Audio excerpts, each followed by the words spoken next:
starting off with a rectangular base. Okay, so what I'm going to do, I've got my square. I'm going to fold over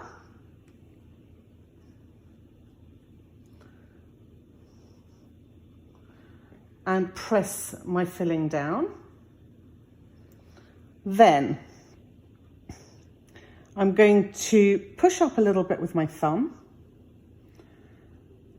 and I'm going to bring